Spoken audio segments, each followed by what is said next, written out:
Topesi basantu mbote na kombo na Yesu. Kolo Yesu Kristo azwa lokumu pona poko ya lelo. Magharibi ya leo Yesu Kristo apewe sifa. Tozoko bana thème na biso likolo ya le gardinage. Tunaendelea na kishina yetu kia le gardinage. Tozondima ke nkolo apesa basantu na ye kapasite ya kuumela na sujet moko. Tunaichikia kusema Mungu anakavulia watakatifu nguvu ya kuweza kuendelea. Eloko tolingela Nzambe na biso. Eloko tolingela Nzambe na biso. Njo kile kintu kile tunapendaka Mungu wetu. Po aza Nzambe azaka na système moko ba système ebele. Juni Mungu uleko na ma système ya kuachana. Kole sasa lokumu.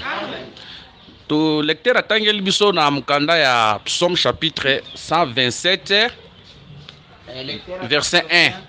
Psaume 127 verset 1. Ba lecture za mo écriture za mo ebele. Oui. Cantique de décret de Salomon. Wimbaji ya Solomon. Si l'Éternel ne bâtit pas la maison, Kama wa milele ashijenge nyumba, ceux qui la bâtissent bale beko na iyenga travaillent en vain. wanatumika kazi ya Si l'Éternel ne garde pas la ville, kama wa milele ashichunge muji, celui qui la garde veille en vain. uleko na ichunga unachunga mubule. Apocalypse chapitre 4 verset 7. Nous lisons la parole au nom du Seigneur. Amen.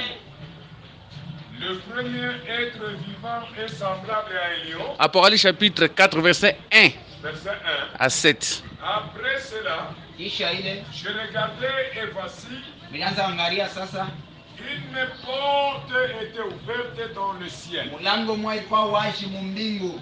La première fois que j'avais entendu, Mara ya kwanza nilishikia comme le son d'une trompette, lalamiko ya trompeta, et qui me parlait, dit, na ilianza kuniambia nasema, monte ici panda hapa et je te ferai voir ce qui doit arriver dans la suite. nitakwambia vile vitafika. Kisha Aussitôt je fus ravi en esprit.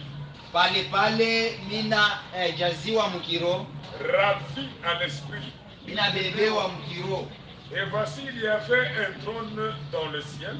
Mkuya enzi kule kumbingu, Et sur ce trône, quelqu'un était assis. na pa ile enzi muntu mmoja alikuwa shapikala. Celui qui était assis avait l'aspect d'une pierre de jaspe et de sardoine. Ule alikuwa shapikala alikuya na namna ya jiwe ya jaspe na sedwana.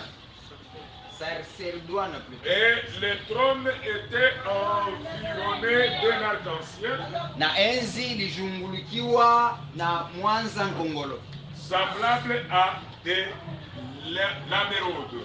na ilifananishwa na emerode. De l'émeraude. Autour du trône, j'ai vu 24 trônes. Na kumpembeni ya ile enzi moja miliona maenzi 24 yenye kuzunguluka, Et sur ce trône, 24 vieillards assis.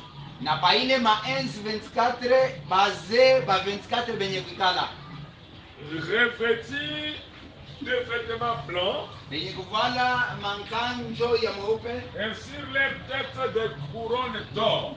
na pabichwa yabo palikuya madaji ya Du dhahabu, trône sortaient des éclairs, na moyo inatoka kumwangaza, des trônes sortaient des éclairs, maumeme des voix et des tonnerres.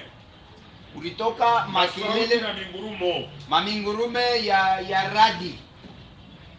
Devant le trône brille cette lampe ardente. Na kumbele ya enzi kulikuya kuna waka ile lampi Matala Saba. matala saba pluto.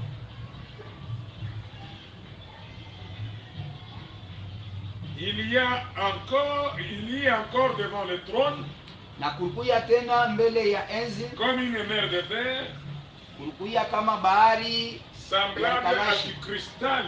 yenye kufanana na kristali. Au milieu du trône et autour du trône, Pakati ya enzi na pembeni ya enzi il y a 4 êtres vivants remplis de devant et derrière. palikuya viumbe viine vilikuwa na mecho mbili kumbele na mbili kumkongo. Macho nene na nyuma. Ndio. Le premier être vivant est semblable à un lion. Na ule kiumbe wa kwanza alikuya mwenye kufananishwa na simba. Semblable à un lion. Mwenye kufananishwa na simba. Le second être vivant est semblable à un veau. Wa pili afananishwa na mtoto wa ng'ombe. Le troisième être vivant à la face d'un homme. Watatu alikuwa na nsura ya muntu. Et le quatrième être vivant était semblable à un aigle qui vole. Na waine alifananishwa na taa. Apocalypse chapitre 12 verset 1 à 3. Apocalypse 12. Nous lisons la parole. Amen. Un grand signe parut dans le ciel. Alama munene ikaonekana mbingu. Une femme enveloppée du soleil. Mwanamke mwenye kuzungulukwa na jua. La lune sous ses pieds. Na kumikulu yake kulikuya mwezi. Et une couronne de 12 étoiles sur sa tête. Na taji ya manyota 12 juu ya kichwa chake. Elle était enceinte. Alikuwa mjauziko. Et elle criait. Na alianza kulalamika. Étant en travail et dans les douleurs de l'enfantement. Alikuya buchungu wa kuzala. Un autre signe parut encore dans le ciel. Na alama ingine inaonekana tena kumbingu. Et voici, c'était un grand dragon rouge. Ilikuya ni dragon wa munene wa mwekundu. Ayant 7 têtes et 10 cornes. Alikuwa na vichwa 17 na mapembe 10. Et sur ses têtes 7 diadèmes. Ok. Na kwa vile vichwa palikuwa Genèse 34 verset 1 à 2. Genèse 34 verset 1 à 2. Nous lisons la parole. Amen. Verset 1 à 2 de Genèse 34. Dina, la fille que Léa avait enfantée à Jacob, Dina mtoto ule Lea alizalia Jacob. sortit pour voir les filles du pays. Anatoka njoo kuona bijakazi bengine ba muji. Elle fit aperçu de Sichem. Na balimona a partir ya Sichem. Sichem, Fils de Hamor, batoto ya Amor, prince du pays. Mutawala wa muji. Il l'enleva, coucha avec elle, Anamubeba na anaenda kulala naye. et la déshonora. Na ana mudéshonore. Son cœur s'attacha. Ok. Merci, docteur. Tobetile ce que ce maboko na poko lelo. Tutashangilia maboko mangapi ya leo? Kolo Yesu azwa lokumu na bosangani oyo. Wa milele atukuzwe njuu ya hivi tunakutana. Tozoko bakaka na thème na biso likoyo ya le gardinage. Tukunaendelea na kishina kietu kia uchungaji. Passage de base na biso eza Psaume chapitre 127 verset 1. Usomi ya munene yetu ni Psaume 127 verset 1. Soki yawe nzambe akotonga ndaku te, Kama Mungu ashienge nyumba, baye bakotonga bale batayenga. baosala mosala ya punda. Tunafaa kazi ya bule. Soki yawe nzambe akobatela ville te, Kama Mungu ashichunge muji, baye bakobatela bale beko naichunga, baosala mosala ya punda. tunafaa kazi ya bule. Dimanche tomonaki ville na ndako ezaka eloko moko. Dimanche tuliona muji na nyumba ni kintu kimoja. Ezaka peuple ya nzambe. Inakuwa ni taifa ya Mungu. Nde tolobaki ke muto ya batelaka ezalaka nzambe ye moko. Nikule tulisema muntu ula nachungaka ni Mungu ye mwenyewe. Ndenge totambolaki. Ndio vile tulitembea siku tokendaki koshite na kotalisa ke na kumwisho tulienda konesha hivi na Jean 17 nzambazo na Yesu azosambela zoloba boye mu Jean 17 Yesu yuko naomba nasema hivi azosenga na papa abatela bayekoli na kombo na ye anapenda baba achunge batoto yake munjina yake sikoyo kombo yango eza nini na njina ile ni nini Apocalypse 19:13 akorepondre pale ni Mwanzo 19:13 ndio alikuwa anajibu ndio akutupigia kwanza 19:13 Apocalypse 19:13 ndio anajibu pale alobake kombo ne c'est la parole na ile tuambia ke njina yake ni sauti to comprendre ete nzambe abatelaka nde na kombo tunaelewa kusema Mungu anachungaka kupitia sauti yake cela veut dire kusema nzambe abatelaka na liloba Mungu anachungaka kupitia sauti yake aussi longtemps que kozala na kata liloba wakati yote tutakuwa ndani ya sauti protection nzambe za likolo na yo ukingo ya Mungu kutakuwa juu yako aussi longtemps que kotia mato na yo kama ministère zote ya yo mais wakati yote lote kama shikio ndio kushikia ile huduma iko na kufundisha butu na moi bushiku na muyua nzamba kobatela yo Mungu atakukinga mabe kosimba yo te mubaya abutakugusa ata likambo ekoki koya hata kama mambo rifia kufika me nzamba kobimiso na kata likambo wana na Mungu atakutosha mwile mambo parce que njuu ozobatela liloba na ye huku nachunga sauti yake epuis ntango kanda nzambe koya pa détruire mokili me wakati kasirani ya Mungu itakuwa njuu ya labishe Mungu yo okozala épargné weye batakutoshea yako po batelaki liloba njuu ulichunga ntango sauti. nazoloba bongo Wakati ninasema hivi naza epa rit miku ngambo ya epa Luta ya Rahabi la prostituée kwa Raba ule mkaaba ayambi des espions ana pokelea bapelelezi bawili batikeli fili cramoisi banamwachia nkamba ya kramwazi bango bakie na bango bo banenda me ntango bato ya mboka baye pa ya Rabe wakati bantu ya mumukini banakuwa kwa Raba po abimisa secret njuu atoshe siri bayaki nanu abimisa des espions wana barikuya ni njuu abatoshe bale bapelelezi aboyaki kobimisa bango alikatala soki abimisaka bango kama libatosha le jour de jugement shiku ya hukumu alingaka kufa alipasha kufa me lokola abombaki bango mesa vile alibachunga vi na ye mpe ezalaki épargne maisha yake moto azobatela liloba liteya wakati muntu ule nachunga kanda ya nzambe eza makasi koleka kanda ya satana kasirani ya Mungu inapitia ya shetani kanda ya nzambe eza makasi koleka bamisilo Putin asali satan 1 satan 2 kasirani ya Mungu inapitia satan 1 na satan 2 ile natali na document na YouTube babi azosala misili moko eza na capacité ya kodétruire monde entier mbala moko mina angalia ile misili basha kufanya kwa Putin iko capable ya kupomona kipande ya dunia me liboso ya kanda nzambe me kumbele ya kasirani eza eloko te hakuna kintu me yo loko ozobatela liteya wewe sasa vile kuna chunga ntango kanda nzambe koya yo kozala épargne wakati kasirani ya Mungu itakuya wewe batakutoshea toza na mukanda ya Apocalypse chapitre 4 verset 1 à 7 tunakuya kitabu kia Ufunuo 4:1-7 awa bazolobela biso likolo ya trône hapa beko natusemea njoo ya enzi toyebi ke bamakambo ya koexplike eza ebele na Apocalypse 4 1 à 7 tunayase bya kufafanusha biku bya mingi me tokokota na bachambre nyonso wana te me tutaingia manyumba yote baotalisa biso trône moko leo natonesha tu enzi moko balobi boye nasema hivi quelqu'un était assis sur ce trône muntu mwa kwa so ikala pa ile enzi me bapesi kombo na ye te me abalete njina yake me biso na ngola nzambe shie kupitia neema topesa kombo na ye aleta njina me remarke nde babandi kokontinue koloba mwangalie vile aspe na ye ezalaki namna yake ilikuya topesa kombo nde par rapport aspe na ye tutaleta njina kufuatana na namna ile yalikuya aspe nde ezalaki lokola sardoine namna yake ilikuwa sa sardoine na jaspe na jaspe de kombo eza deja wana deja pale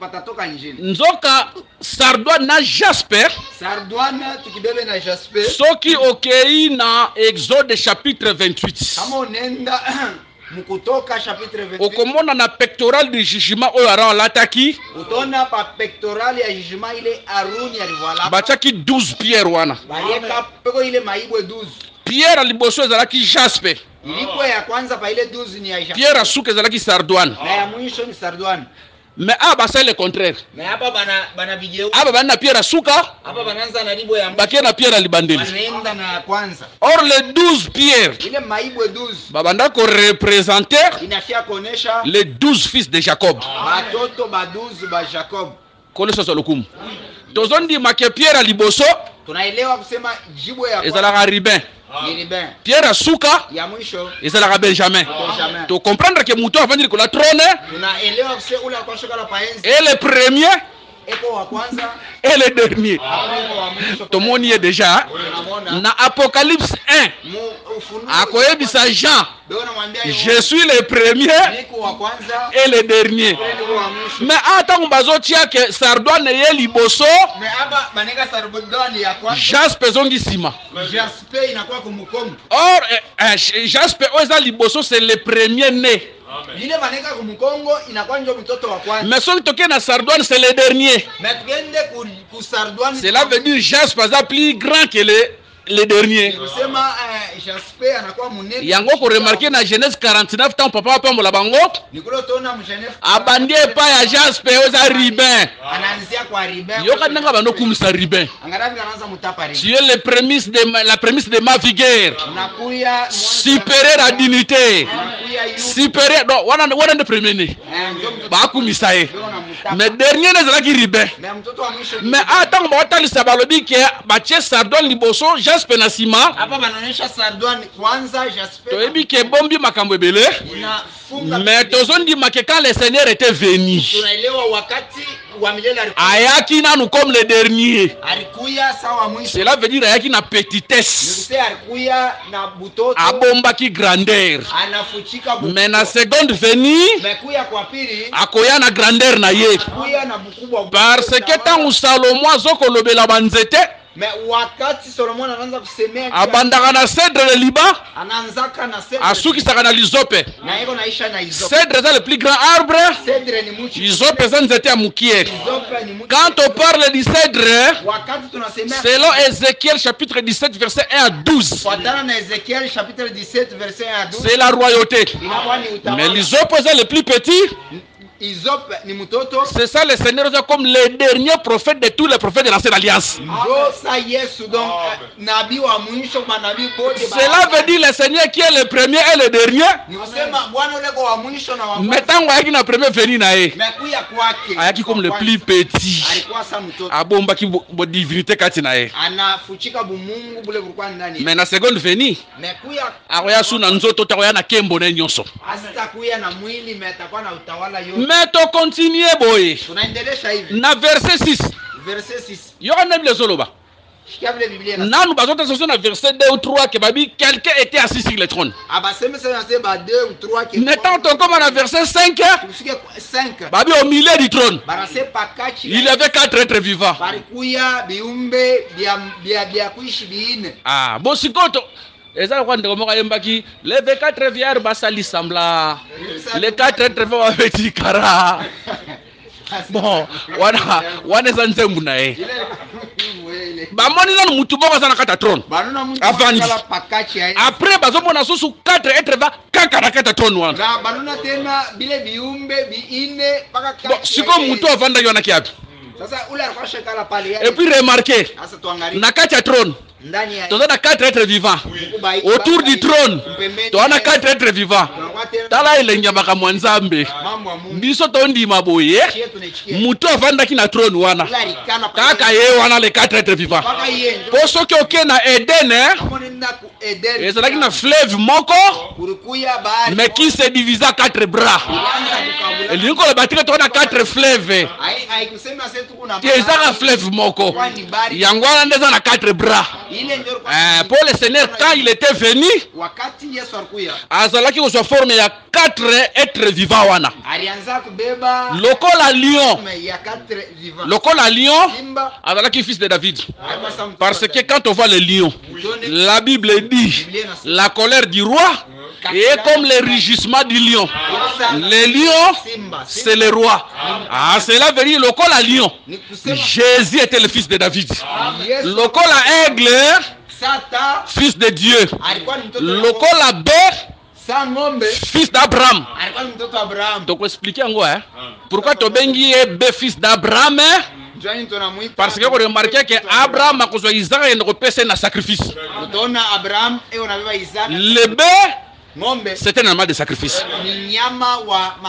Yango na Matthieu chapitre 1 a commis généalogie de Jésus. Fils de David, fils d'Abraham. Après babandi suko kotanga. Mais Abraham na David na nazala avant muninga. Abraham na David na rizalikuwa kama Abraham tazalanga. Falaki baba na Abraham. Baya pas David. Mais babandi pas David. Basuki c'est pas Abraham. Ah, c'est pour dire que quand Christ était venu, ayaki comme un roi. Mais non seulement un roi qu'on a sacrifié.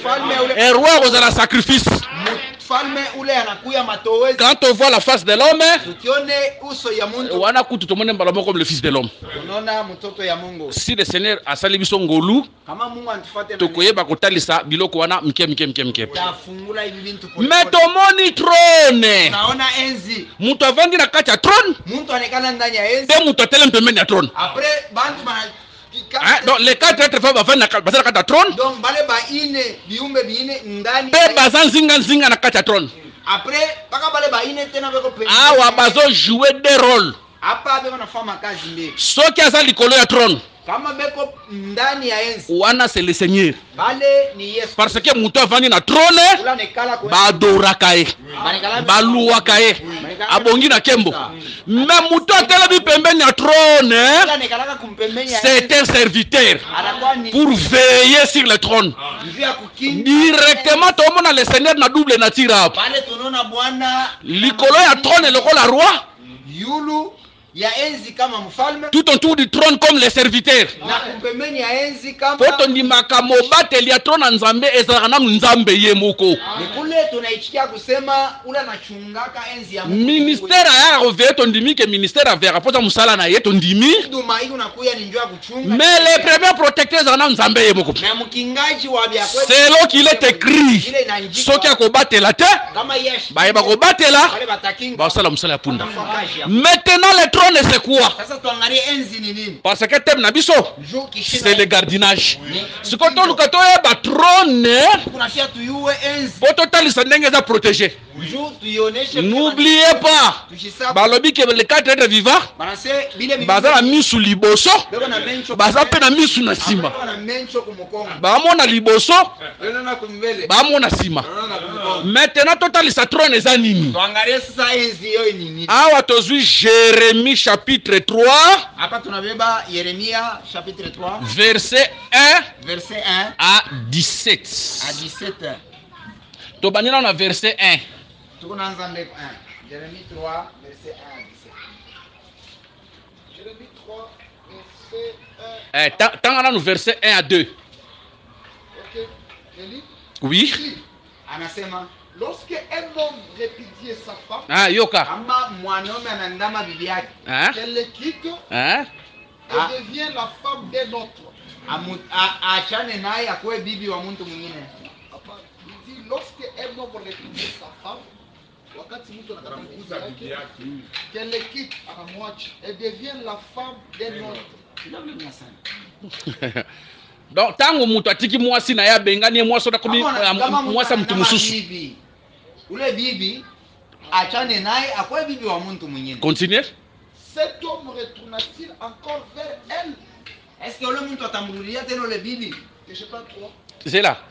Awa hapa eza lisolo ya mobali na mwasi na ye. inakuya ni kusumbulia kwa Bwana. Mobali ayo eza nani? Bwana ni nani? Nzambe. Ni Mungu. Mwasi ayo eza nani? Bibi ni nani? Israël. Israel. Israël asala infidélité.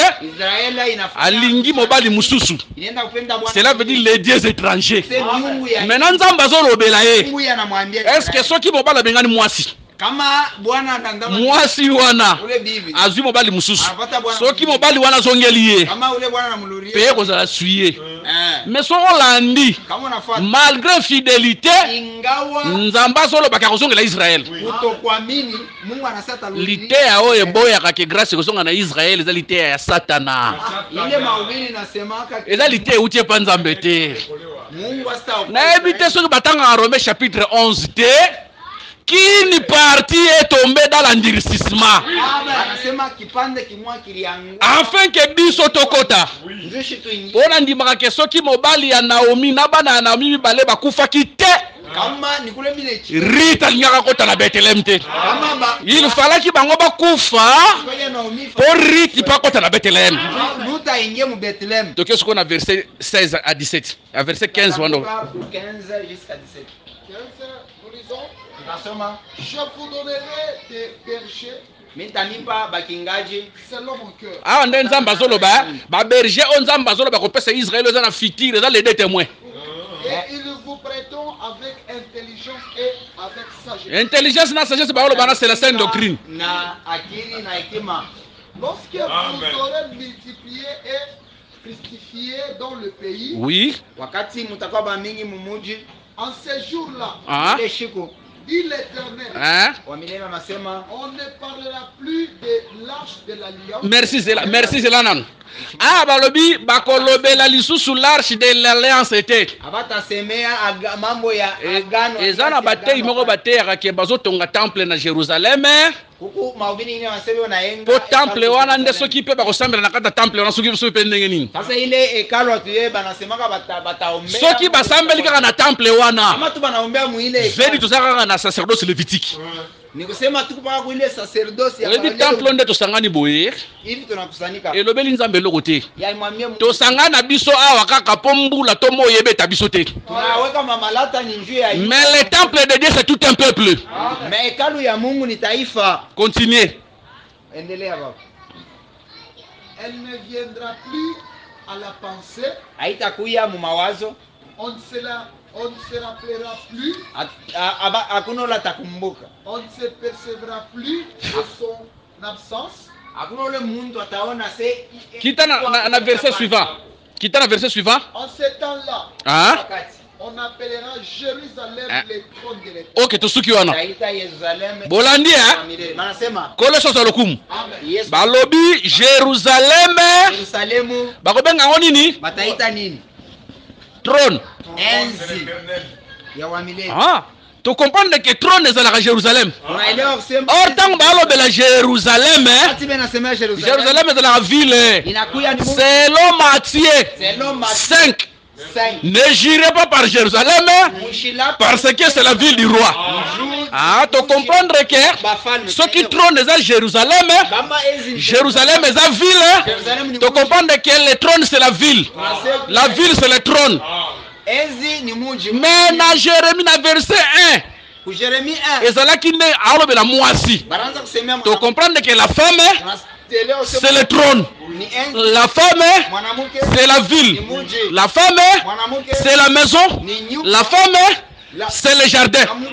Ah, tu comprendre que trône est un peuple. Kolo Yesu asalokumu. Tozui poto appuyer yango tobengi témoin mususu. Tobengi frère Moïse ayako intervenir hein. Frère Moïse a aidé biso. Tozana mukanda Exode chapitre 7. Exode 7. Tozui les deux derniers versets 17 plutôt, les deux derniers versets. Versets 15 à 16. Exode 17 15 à 16. Autant na lui second après na otanga na semer. Exode 7, le verset 15, nous lisons. Amen. Moïse bâtit un hôtel. Musa akajenga Hôtel etumbelo, sika tumbaka banyama. hôtel bezabavu. Et lui donna pour nom Nane ikabuya njina l'Éternel ma bannière. wa milele mabanye. Il dit, Anasema parce que la main a été levée sur le trône de l'Éternel, sabile mkono ilinyanyuliwa juu ya enzi ya wa milele, il y aura guerre de l'Éternel contre Amalek utakuya mvita ya wa milele na muji ya Amalek de génération en génération. Siko yoka nenge semer alobi na verset 16. Yokuna verset combien? 17 ou 16. 15. Ouais, souka verset souka. 16 hein? Yoka siko nenge semer alobi. Kia semer vile anasema. Puis il ajouta, Anaongeza puisqu'on s'est attaqué au trône de l'Éternel, sabile tulishambulia enzi ya wa milele, l'Éternel fera la guerre à Amalek de génération en génération. wa milele takomanisha Amalek miaka na miaka. Amalek abundisaki banani? Amalek alikomanisha Abundisaki Israël. alikomanisha Israeli. Mais yoka siko langage ya Moïse. Sasa shikia kusema kwa Mungu. Lokola batake trône ya Nzambe. Na vile banashambulia enzi ya Mungu. Amalek abundisaki nani? Amalek alikomanisha Israël. Israeli. Atakaki nani? Aliatake nani? Israël. Israeli. Mais Moïse azolobaki Amalek atake trône ya Nzambe. Musa yeye anasema Amalek. To comprendre que Israël Tunaelewa kusema Israeli nde trône ya Nzambe. ndio enzi ya wa milele. To comprendre que peuple ya Nzambe Tunaelewa kusema taifa ya Mungu azalaka trône ya Nzambe. inekalaka ni enzi. Yango tozondima na ancienne alliance. Muagano ya zamani. Israël azalaka trône ya Nzambe. Israeli ilikuwa ni enzi ya Po Nzambe avandaka na kati kuna. Mungu alikala. Israël azalaka trône ya Nzambe Israeli ilikuwa ni enzi ya wa milele. parce que Israël bazalaka na parole de Dieu qui est la loi. Boba alikuwa na sauti ya Mungu. Mais lelo Mais leo le trône de Dieu, enzi ya wa c'est milele l'église de Jésus-Christ. inakuwa ni kanisa. Le trône de Dieu, Enzi ya wa milele c'est l'épouse de Jésus. inakuwa bibi harusi Le wa- trône de Dieu, enzi ya eza ndenge yo vandi ana pokwa lelo. sasa hii wewe unekala hapa magharibi ya leo Acclamons le Seigneur Jésus-Christ. ukanyilie. Ah, yango tozomona ke na trône Tunaona kuenzi ezalaki na 4 êtres vivants, ilikuwa ni kachi pe autour du trône na pembeni ya 4 êtres vivants. kulikuwa tena Eloko eza na kati kile kintu kiko ndani yango eza libanda. ndio maka kile kilikuwa tena hivi Tala eza na bato mosusu bantu bengine atazobela na ye. ataiko na ruku Boke sambela mpo na ye. unaenda kumuomba O nzambe batela ye, Mungu mkinge kuna nzambe akobatela te. Mungu ashezi kukinga Pourquoi? Juu ya nini Parce que na kati na ye juu ndani yake eloko eza te. hamuna kintu Biso tondimaka église. shie tunaelewa Na kati église, ndani ya kanisa il y a la parole. Mungu sauti La parole qui est dans l'église, ile sauti kuna c'est la même parole qui veille sur l'église. na nipaka ile sauti Mutu aza na kati ya église, ile muntu ako na yende kanisa. mutu abatelaka église. yende ako na chunga kanisa Namona mutu moko bafingaka bapaster. na utakuta muntu Bolongwa kuna bato ya nzala, atoke kule bolongwa kuna baescro, ba escrow bamandia. bantu akulo Ata bosambeli mpo na ye, wa vile hata muna protection nzambe na kati na eza te. kingo ya Mungu Parce que na kati na ye, ndani yake lite eza te. hamuna mahubiri. Acclamons le Seigneur Jésus-Christ. Mais remarquez le quoi sepelisa ngai, Mais tuangalie kintu kile ni babile 4 êtres vivants, kati ya ile viumbe vi bana misu liboso, mencho kumbe bana misu na sima. mencho kumugongo Mutu abatelaka yo, ule na kuchunga osakana na ye te. hapana kucheka Oyo mutu abatelaka yo, ule na kuchunga a terrible. eko grave Ye mutu abatelaka yo wana, chungaka azaka na misu na liboso, na mencho kumbe azaka na misu na sima. Aza mutu te, aza nzambe. Misu na liboso, mencho kumbele c'est pour voir l'avenir. njoo kona kesho Misu na sima, mencho kumugongo il voit le passé. njoo kuiwa Jésus-Christ yako Yesu connaît ton passé anaya jana et connaît ton avenir. na anaya kesho Satan ayebi avenir na yo te. shetani ashie kesho Atatonaka. Makambo mosusu Satan ayebaka na vie na yo, mambo ingine ayo hapa c'est parce que ntango ozobeta lisolo nde ayebi. njoo wewe unasema Eza lokola bafrère Joseph na Genèse 37 bandugu mje mpo bayeba. njoo bayu Il fallaki Joseph aloba ndoto. ifale yosu Soki alobaki pe te, kama shikuseni baninga bayeba te. abakufia kuyu Nazoloba moto ayebi avenir na yo. na msema muntu la C'est le Seigneur yako Jésus-Christ. ni Yesu Kristo Betele soko maboko. hapa mkono Aza na misu liboso, eko na mencho kumbele aza na misu asima. eko na mencho tena na N'oubliez pas quand on parle des yeux, mushisabo wakati tuna Bible lobi, Biblia inasema l'œil vincho est la lampe du corps. inakuya Cela veut dire, comme il a les yeux, sasa vile eko na mecho c'est la lumière. ni mwangaza Quand on parle de la lumière, kaya mwangaza on parle de la révélation. unaona ufunuo. Voilà pourquoi Église Nzambe kule kanisa eza ya Mungu instruite na makambo ekoya. na mambo ile Na makambo eseleka. Église il faut yeba enlèvement. kanisa inapasha Église il faut yeba bataille d'Armageddon. Église il faut yeba reine millénaire. Église il faut yeba trône blanc. Église il faut yeba éternité. inaiwa na mambo ya umilele Mais avant toyeba makambo wana, mais njoo tuyele mambo il faut toyeba pe makambo eleka. il faut tuye ile Parce que Jean tango balobelaka ye, njoo wakati balobelaka ye na mukongo. bali mwambie Mesengelaki atourne po atala sikoyo na mukongo. angalie Makambo ekoya na liboso, mambo ile inakuwa esi elobama na mukongo. basi kuisema Voilà pourquoi enlèvement. ni kule Soko oluki yango na Genèse okomona yango. tafuta kumwona Soko utaipata. d'ailleurs bitumba oyo tozoloba ana Exode 17 oyo ya bataille ya nini ya maleke oyo. na bukonzi tunasema mu 117 Soki tomemi yango mpe na prophétie, kama tunepeleka mu elobelaka mpe si la bataille d'Armageddon. kunasemea njoo ya vita Armageddon Mais ntango avanda mpona koexplike makambo wana nyonso eza te. wakati ya kufunua njoo ina Kolesa za lokumu. Yesu asifiwe. Nazalaka na esengo so naoloba na kati ya basamble na biso. Neka na furaha wakati ni una Po oteya peuple acomprendre na facilité. Mais eza na baplace mosusu mpo te fosala baexercice ebele. Ah, des fois kutu biloko biso ya makasi moolo bango eza te mpo ozotala peut-être peuple acomprendre te. Mais oyo eza peuple ya docteur. Boza bien enseigné. Na obanga na nga te kokende ndeni na kokende mpo nayebi ke vous êtes un peuple bien enseigné. Acclamons le Seigneur Jésus-Christ. yango ntango tozomona na Apocalypse 12 ni kule tukunaona Ufunuo 12 baotalisa biso signe moko bimi na likolo beona tuonesha alama mwe natoka batalisi mwasi moko bimi na likolo banaonyesha mwanamke mwe anatokea tozobanda na koloba ke cette femme wana Apocalypse 12 tunasema ule mwanamke wa n'est pas une femme terrestre, haina mwanamke wa hapa chini c'est une femme céleste. ni mwanamke wa Po vision bamonaki ile onyo balio ezalaki na likolo ilikuwa ni mumbi ezalaki na sete. haikuya hapa Or la femme mwanamke c'est un trône. ni enzi Or la femme mwanamke c'est une ville. ni muji Or la femme mwanamke c'est un peuple. ni taifa Mais mwana mwasi oyo huyu mwanamke c'est un peuple inakuwa taifa céleste. Po bamonie na sete njua bakamona bamonie likolo. kumbengo Makambo nzambe lelo ezaka so makambo nzoto te parce que nous ne sommes pas un peuple charnel. ya mwili ndio shi hatuna taifa Na Israel makambo nzambe ezaka na nzoto. muta Israeli ilikuwa ya Bazolata batoje ukivale tosh chandelier chandelier kobwakela batu mai mwangia abantu mama lelo kata église leo mkanisa nyonso wana ekoma Christ. yotele Le véritable chandelier inakuwa c'est Christ. Mai babwakela yo mai bataka c'est Christ. Yesu Vêtements sacerdotaux c'est Christ. inabii ni Frère Paul a benganga libi petioso te ya bien. una Revêtez-vous de Christ.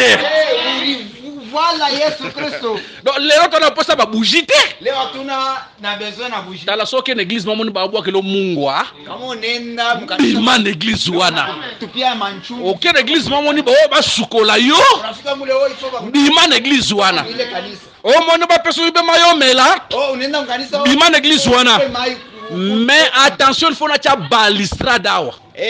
kia baange ifo nifunue bien pale Na kati ya opération ya Saint-Esprit mu kutumika kwa Roho Mtakatifu ça peut arriver. inaweza kufika Bayebi sio zwa mai banasema mai pesa ya mela mupe akunwe aobika Mtakatifu inaongoza ozupe mai omeli unabeba mai unakunywa obiki unapona ekomi doctrine te haina se inakuwa esuki ka wana ekomi te chaque jour opesaka batu mai ça devient dangereux.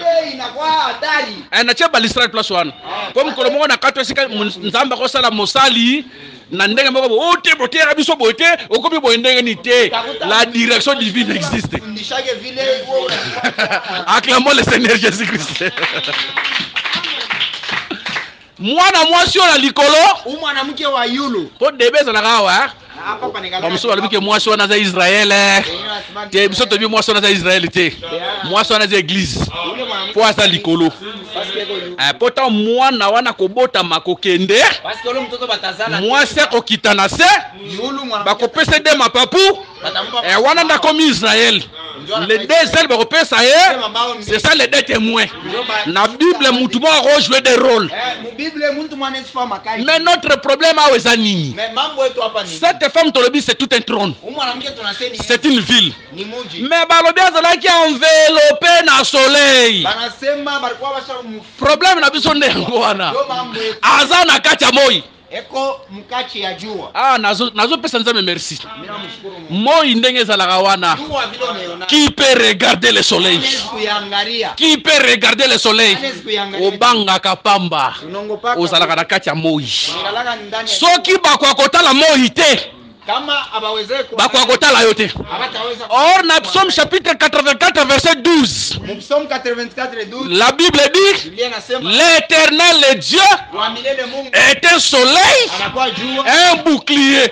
Je comprends que cette femme qui est dans le soleil, leo sio mwanamke c'est le peuple de Dieu taifa ya en Christ. ndani ya Yesu Ephésiens chapitre 6, Ephésiens 6 Bible zotalistake, Biblia inaonyesha il nous a ressuscité avant de dire ensemble en Christ dans les laisses élevés. na Oyo batu bazomona awa eza yo te, kile bantu bokono hapa ina mais yo wewe oza Christ. ye Kristo Yo kama nzambe azobisa Israël na Exode chapitre 18 shikia mambo Mungu eko naambia verset 4. chapitre 18 verset 4 Bomoni ndenge namemaki bino na mapapu na ngai unaona vile mimi nimbeba kwa mabao yangu na ye na bino tie pa na ngai ninakuwa na mweti na kwangu à la manière des hommes. munamna ya bumuntu Israël marchait sur la terre. Israeli ranz temba pa Tango batambola bamona tala Israël bango la batambola. bantu bona Israël batambola wana. Mais à la manière de Dieu, mais mukona kwa Israël bazaki kwa mapapu nzambe bazalaki dans les laits célestes. Voilà pourquoi si on combattre na mabele. Kule kama bakombani. Olonga ete. Haweza kubawina. Polonga ye. Kubawine. Il faut banaka kolongera likolo. So longera likolo Kama bakombani. ndo zuye. Mais soki na likolo longi ete. Na sepe ko zwa ete. Mais po balongo na likolo. Fo balonga nanu nzambe. Oya bomba molimo na yo. Soki balongi nzambe nde bakolonga yo. Lokola bakolonga nzambe te. Bakotikela pe kolonga yo te. Quand les souverains sacrificateurs entraient na kati ya temple, wakati kohani mkubwa anaanza kuingia na tolo na yeye zalaki na 12 fils na mabanga alikuya pakilari yake nguo ilikuya akoti na bango na kati ya sacerdoce anaingia mu mena libanda mais inje ezalaki pe na peuple moko ilikuwa taifa moja Israël ezala libanda Israeli go inje Israël na tolo na souverain sacrificateur Israel pakilari tango akoti na kati ya sacerdoce wakati anaingia akoti na bango anaingia mais batikali libanda. mais wao wanabakia inje Or le véritable souverain sacrificateur c'est Jésus.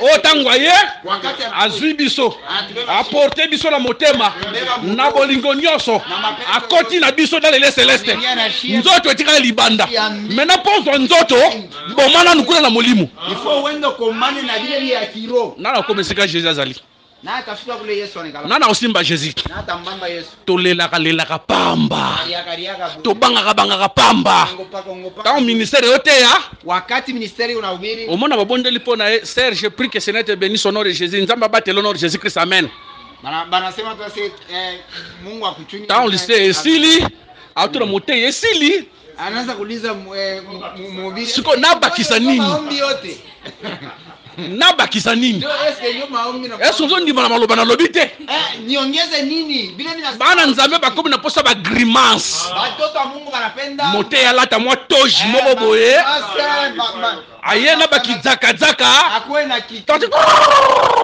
kichakala wana nzamba osala wana nzamba azali wale Mungu eko hapa mais soki bayena facilité kama na kwa tumfuata kuna nzamba za te hapana huyu nzamba za system te akoki pe kosala na kati ya brutalité Mungu anaweza kufanya na sina ya sala na brutalité kusinayari mais tango aye pa Eli na Héros chapitre 19 mais wakati anafika tremblement de la terre na kati azalaki te tremblement ikukuya ba tonnerre azalaki te mupe maka azalaki te mais na un murmure doux et léger nde azalaki wana. Le temps de la grâce n'est pas le temps des impressions. Ce n'est pas le temps des impressions. On a balati batoge. Bamusu balata batoge wana. Azane ngangate. Mais seulement pour grimacer le peuple. Wana ayena nu. Anakuya pale. Batango bakota kate soki kilte bandi. Bo abenye kumwanza kanisa. Ba bafanda na bureau. Bo kanisa hii sote muna hii. Kutumino bo sambela Yesu wazali yawa ye kuna zate. Yego mbiro. Yaza na bureau. Yego mbiro. Aota la télévision. Aota la basuki ni aota la. Ye azala ka modération esili. Voici l'homme qui a la mâchoire. Voici l'homme. Voici. Dans la publication est belle. Mais sur un matin à cher. Dans la mukusa. Mukusa na olo beza mukusa nzoto te. Na litea. Et l'autre côté. Mais l'homme qui parle avec Dieu, l'homme qui a traité l'alliance avec Dieu, l'homme qui a le monopole de la parole,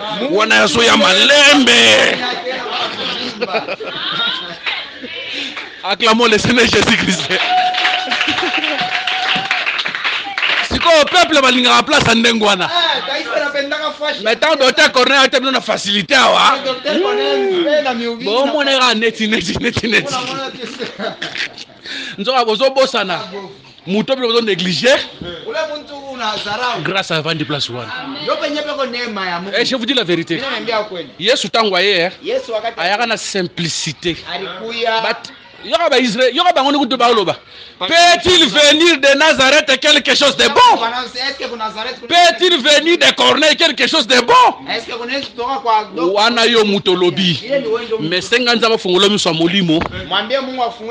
Otala otula sumituna wana te. Acclamons le Seigneur Jésus-Christ. Mshangilie Yesu Kristo. Soki tokea na mukanda ya psaume Katika kitabu cha Psalm chapitre 18 chapitre 18 verset 6. verset 6. Bible lobi le soleil comme un époux. Hey, jua kama bibi. Tu comprends que soleil Tunaelewa jua azalaka époux. ni bibi. Siko mwana mwasi oyo. Mtoto yake O azana kati ya soleil, azana kati ya mobali. anakuwa ndani ya bwana. Mobali abatelaka mwasi. Bwana anachungaga ni. Tozana ba frère ya mabe. Kuna bandugu babaya. Aibo protéger mwasi te. Iwe kuchunga bibi. Bolembu nyonso mwasi azoposango libanda. Bubaya bosi. Soki mwasi asali mabe, il faut que ne refunda pe bapara na ye. Ozangi mayele. Mobali aprotégeaka mwasi. Bwana anachungaga. La femme a été toujours faible. Frère Pierre alobi d'avoir rapport mutuel na basi na bino na zana 1 Pierre chapitre 3 verset 7. 1 Pierre chapitre 3. Bon traité bango parce que baza ba être faible. La femme a été toujours faible. Bomba faiblesse à mwasi na yo.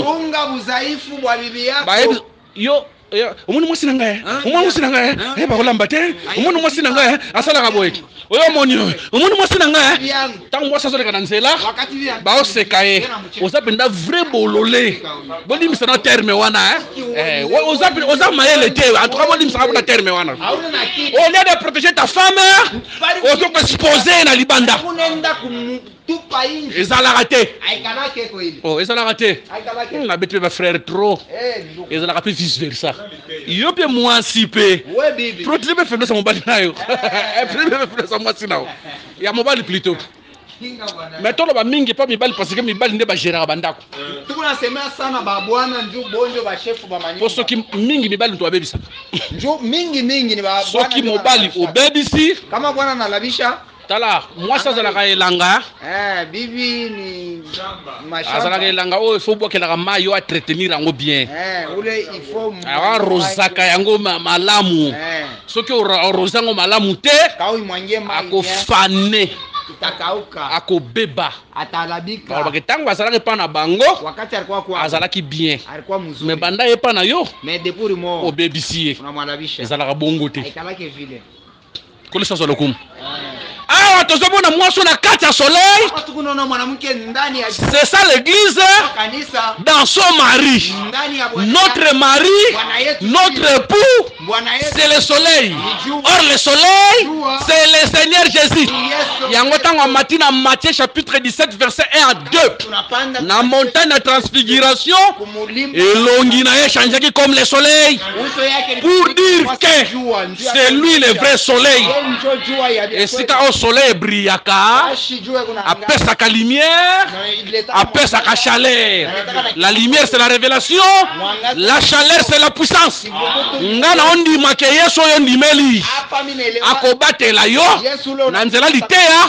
Pena nzela nguya na njia ya mahubiri na njia ya neema akotete makamuno ya molimo ataisha mambo pia akotete makamuno ya nzoto ataisha tena mambo kwa le Seigneur veut te dire tout simplement qu'il n'est pas peur. Yesu anataka tu kuambia soki nzamba pesi bino tem o apesi biso tem o ya Psaume 100 verset 1 kama Mungu anatupa hiki kishina kia alinga ibisa assemblée de Kalebuka anapenda hii n'ayez pas peur.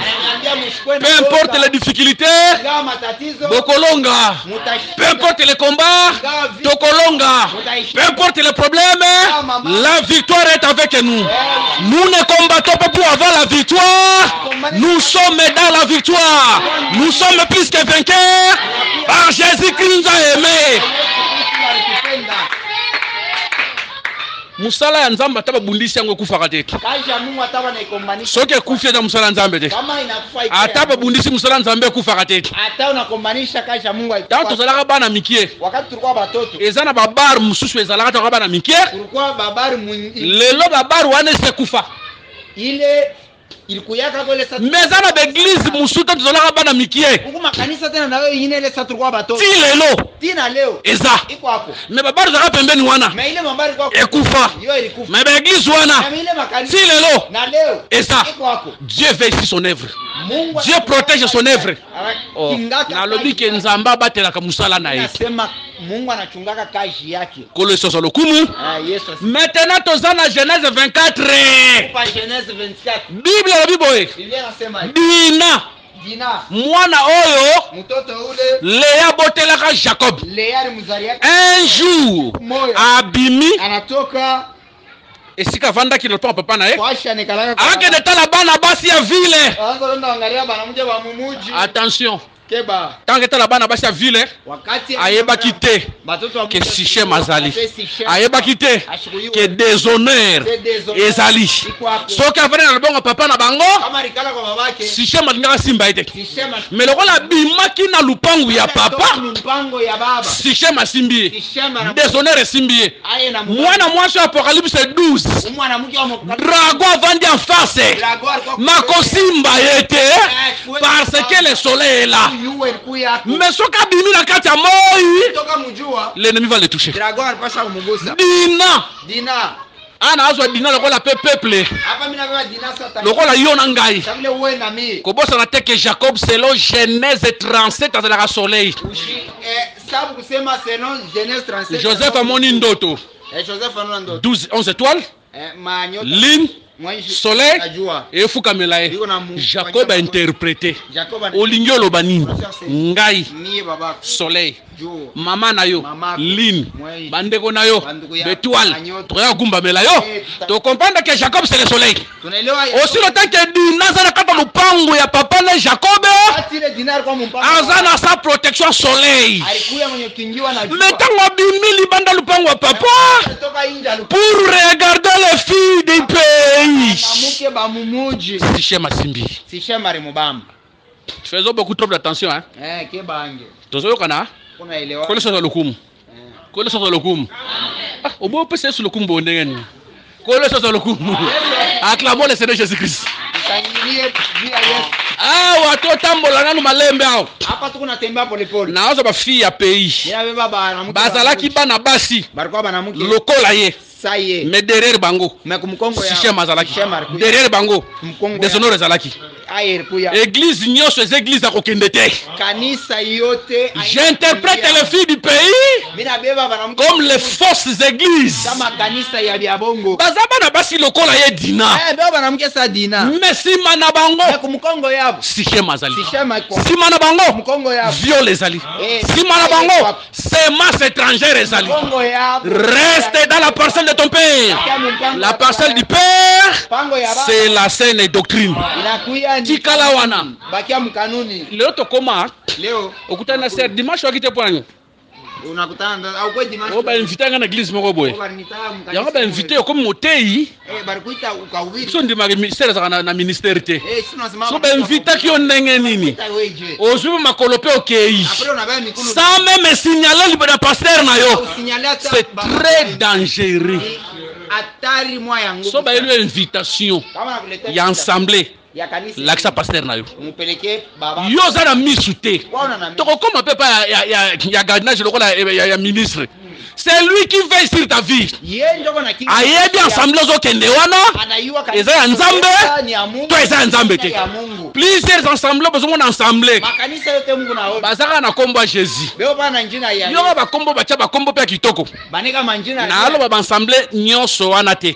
mi seme makanisa Mais yote parmi les ensembles musuto yebi wana, mais mkacha ile makanisa tunayua l'église ya Satan peza wana. makanisa ya shetani O Satan aza na sima. mule shetani O soko koti kuna, mone ngako ozwi semence ya Satana. beba mbeko ya shetani Ba conférence oza conférence akokende te. conference yote ina ya kwenda Conférence oza conférence akokende te. conference yote ina ya kwenda La roko Balak Balak amodiri Israeli na molimo ana laani Israel mu kiro akoki te. ashwezi Poso Israel njoo aweze Balama ayebisi ye Balama na sala feti fanya feti benga bango baya kolia ubaite pale bamela.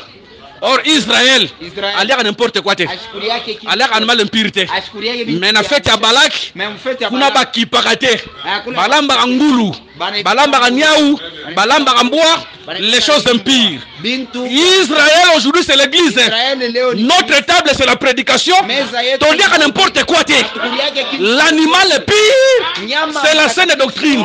C'est la parole qui sanctifie. Sanctifie-le par ta parole, car ta parole est la vérité. Menangambouana, leur table, leur enseignement est diabolique. shetani Et ça n'a pas frère Moussou Basali qui nous m'a pas qu'il t'aime. kuku banduku bengine banengia maisha mundumba nju banafuata kile tia Azalaki na ensemble ne ba tel t'aime lambanga nzambe. alikuya mkanisa ile bona ubiri Metango ke na église ya bana basi ya pays. mais anaenda mkanisa ya mwanamke wa mukini Kuna ba ebisi yo kanisi no nini. wewe Tana mukili basi basa ebele. hapa pa dunia mwanamke Mibali tosa mukie.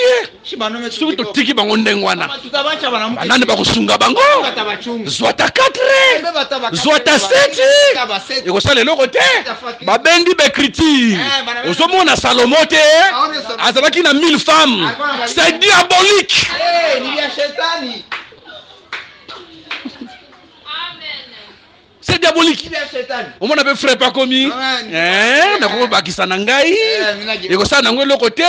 Liteya ya Satana. Kopesa lito ino pas n'importe qui te. hapana kubeba lishikia kwa kaburie mtu wote Salomon azalaki na 1000 femmes, n'est-ce pas? Salomon alikuwa na mabibi Mais qui est Salomon? mais Salomon ni Salomon azalaki pas Christ. Yemoko 1000 femmes. 1000 égale, pas ensemble égale à combien? 1. C'est pour dire que les 1000 là représentent une seule femme. Nous sommes qu'un seul corps, mais qui a plusieurs membres. kuna mabiungo vya Na Kinshasa eza na motei moko aza kuna, ambia mubiri mwa ule kwa kule aza na 10 basi. eko na mabibi di Ta muso boyebi pe. pengine mna Asa bengana truwa na ndako. acha kwa ndama batru Jour moko tem na kata église ayebisi qui bon, eko na ubiri mkanisa que toutes les vierges se lèvent. babikira bote bashimana Kuna babalaka ba vierge. yana wapa babikira Bato batelemi. bantu bashimana Fille moko ya 16 ans data mwa ase atelemi. bashimana Yoka question na ye. Tu as quel âge? Sœur Alobi, j'ai 16 ans. Abi, tu es vierge? Ah oui, je suis vierge. Alulie. Tango alula sœur wana. Ade zana suna 8 basi na ndako.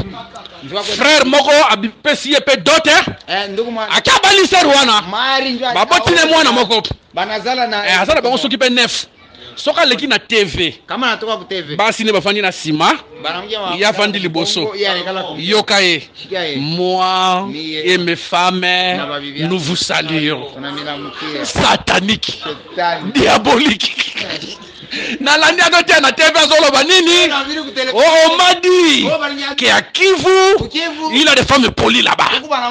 J'irai encore prendre d'autres. Diabolique, satanique. Ba frère pe bele ba memena bolembu wana. Akomozwa mwasi wana.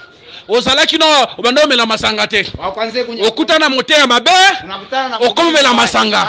Église yo soza okende te. Église yo soza okende te. Conférence yo soza okende te. Bana nzambe to tuna ka pe volonté nzambe. Que le ministre de Dieu ba tuna ka pe volonté nzambe. batumishi ya Mungu tuanze kuuliza Eza pasi lelo mona mote ba benga kende te na kata église. leo inakuwa buluma Ayebisi mote yo na zana na tuna volonté nzambe. banamuita mubiri ndani ya kanisa Baza mukie. beko kiloko Surtout ces églises munene. situ kama na Il y a 1000 membres. ya bantu 1000 A beti calcul offrande. anakarikileo Baza 1000. beko ba 1000 Na koko zanga taba $500 te. sabu sasa Baza 1000. beko ba 1000 Na koko zanga taba $400 te. Mais église wana ozokende. ile kanisa Peut-être si chez mazana simakuna. pengine kumkongo si sheme kwako Kole sozo lokumu. Yango ko remarqué na Genèse 13. ule utaona ku Genèse 13 Tangu Lot ba kabona na Abraham. wakati Lot wanachana na Abraham abisi Lot. Abraham ambia Lot Soko ke na gauche, nenda ku gauche noke na droite. Soko na droite, noke na gauche. nenda ku gauche Bible lobi. Lot leva les yeux. Amoni Sodome na Gomorrhe na Sodome na Gomorrhe comme un jardin de l'Éternel. shamba ya wa milele Cela veut dire Sodome na Gomorrhe. Ils ont pris sa forme à jardin de l'Éternel. Mais en réalité, Nakati kuna, il y a l'homosexualité, il y a le péché. Mais la forme d'un jardin de l'éternel. Une femme c'était jardin. Or un jardin de l'éternel, c'est l'épouse du Christ. C'est l'église de Jésus. Il y a plusieurs Sodome et Gomorrhe aujourd'hui. Ozo père sa forme et église. Mais na kati nango. Pasteur yemoko vrai kobiste. Ye moko vrai ndumba ata bimina ser bolumbu ne yebani bako vandisa ete yo qui ne vandisa ye akoloba no quand je vais commencer cette œuvre. Est-ce que toi tu as été là quand Dieu me parlait? Est-ce que tu étais là? Nakata makambo nzambe ezalaka bongo te, nakata makambo nzambe même sacrificateur soka azwi lèpre bakobwaka libanda. Marie ezalaki grande sœur ya Aaron na Moïse. Tango azwa lèpre kobosana te ke Marie ezalaki prophétesse banda kosakola po Aaron na Marie balobi boye est-ce que nzambe alobaka na nzela na ye aloba mpe na nzela na biso elle prophétisait. Mais tango azwi lèpre batali te ka banda kosakola libanda yaka tokotala te ke omoni ke yayembaka kitoko ateyaka kitoko libanda yaka. L'œuvre de Dieu ne mourra pas à cause de toi. Dieu suscitera d'autres personnes. Quand il marche dans l'impudicité, quand il marche dans une vie de désordre, libanda makambo nzambe musala nzambe okufa te. Yesu atambola mukolo moko bato bayemba balobi na ye yebisa bango bavanda kimia alobi soki bavandi kimia mabanga ekoyemba koleka bango nazoyeba kezalaki prophétique lelo Israël avanda kimia. Nous les pierres que nous chantons nde toyemba lelo na andima mpe boye na doctrine oyemba avwa kitoko soko osali lisumu obwakami libanga. Dieu suscitera une autre pierre qui chantera plus que toi. Dieu suscitera notre prédicateur qui prêchera plus que toi. Lolendo na makambo nzambe ezalaka te, nzambe batutaka ne tolo te. Les églises des impudiques au pasteur asala scandale abimina basere eyeba na kata église yoka bandimi azape mutu to comprendre ye azape na faiblesse bazali wana makambo nzambe te. Biso toboyaka bateyo bateyaka bazo sa peuple. Bola un exemple na ngai te. Bola na liteya na ngai. Toza bazo bate. Tokolanda na liteya. Un exemple na yo. Oh bola na makambo nazo sala te. Bola na liteya. Toza bazo bate. Tokolanda na vie na yo. Na liteya. Un prédicateur doit être un exemple de troupeau par son comportement, par sa prédication. Timothée veille sur ton enseignement et sur toi-même. Tu dois veiller premièrement sur ta conduite et sur ta prédication. Oya kotongela biso bilamba te potolata yo moko lataka te. O toza na jeune to gêné. Yo na ndako bata mezolia fufu. Ozolia loso. Apro bimio ya nzambe me outi kolia. Wana makambo nzambe te. Aventurier. Kolo c'est le kumu. Mais attention. Tana beta bongo ngene sebino ke fubo keba na ba jardin belé tana na ba jardin na tumo na ba église ya mabe. Shamba ya mingi na kwa. Lila kisina katu kuna ya mabe. Mais attention na usuka out. Et loko o ebemisa ebomisa kenda ko sala ke ba violer Dina. Mambo elifanya ke ba mu violer Dina. C'était les yeux. Babi, elle était sortie pour voir. La convoitise de la vie. Même le robomisa Ève. Mboumo nzamba défendre. Mais Babi que Ève a montré que l'arbre était beau, précieux, mais il avait l'interdiction. Tango comme ko sepelane loko nzamba pekisi. C'est très dangereux. Plusieurs personnes aujourd'hui à cause de convoitise. Satan simbi bango. À cause de convoitise. Aotamba na mutuka. ngapena koma na mutuka ndenga zu mutuka ano yebi vile alikuwa tele motoka ndenga sombi eloko ano yebi vile aliuza kile kintu ko imiter. fuatilisha Contentez-vous de ce que vous avez. Senga nzamba bo ma désir a misu kati na yo. Senga nzamba bo metaleli ya misu kati na yo. Mes frères, je vous dis une chose vraie. Maman za ndako libala. Mama umbukweli. Omoni ke o voisin bo vanda na hier. Mobala sombela ke ba super. Mobala zo sombela ka sobe ba blamba cher ba sapata cher. Ko tindika mobilité. Ko tia frère mal à l'aise na ndako te. Ozomona teke yazo la ta bien. Ngana zo la ta bien te. Yazo changer ba super. Aho changer ba wax, aho changer bilamba, ba sapata bien, ngana la ta bien te. Oko pousser frère na lisumu pamba. Oko pousser frère na muyibi pamba. Contentez-vous de paix que Dieu vous donne. Autant marqué par le Seigneur, nzamba ko fungola pe frère ba porte. Tala makamona comme na suka na sina silisi. Le 8 mars, le 8 mars, le 8 mars. Une fête païenne. Fête ya mapagano. Oye comment na kata ma comité. Mettons 8 mars comme à pembeni. Ba frère ba souffraka. Banduku bena tete. Osomona teke 8 mars comme pembeni. Waona se. Ngana ko lata te. Mimi savala rouge noir. Ngana ko lata te. Rouge noir mi savala. Toto kenya na bonne année yao. Bonne année. Toto kenya na bonne année. Bonne année na kwa kati. La fête des hommes. Fête ya bana. Mais osomona sœur. Unaona dada. Ndenga acha frère makelele. Mais fête yako comme pembeni yao. Il faut na cha kabelo na mutu. Fonye kabelo. Yango ba kabelo ba chaka na mutu wana za suki mutu azaka mukolo suki no yebi. Mwenye ile nywele ikabelo po bakata suki na bango soit azalaki na ebembe bakati suki na ye ozwi suki ebembe otie na mutu otambola boye na suki ebembe mukolo suki otie na mutu ebeta damu na ye na nywele ya maiti muntu la chakufa ozomona tenga fona bongisa suki ifona mimi nitengeneze biso bana nzambe batoto ya Mungu tosalaka choix non seulement l'apparence physique tosalaka choix non seulement ba biloko wana frère so olandi biloko wana okolinga Jézabel leur mère c'est Jézabel tala bango la biloko babongisa ba misu oyo na geuza hii inakuwa ya plastiki osomona ngo komo mila akomi ngo mwa tente moko boye ngo la dessin animé akomi ngo la mwana popi la katitanga ba manzaka milai lokola karashika tango atambola chingwa misapi ngo wana yo pomoni olobi mwasi yeyo lifelo ezotambola shetani mujima kana tembea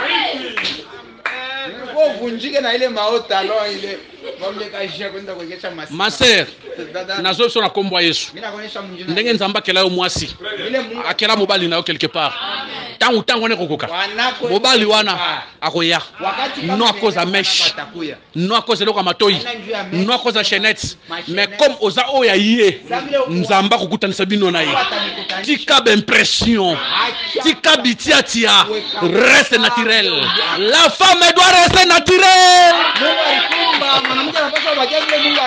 reste naturel frère agoya libale goya que le Seigneur Jésus-Christ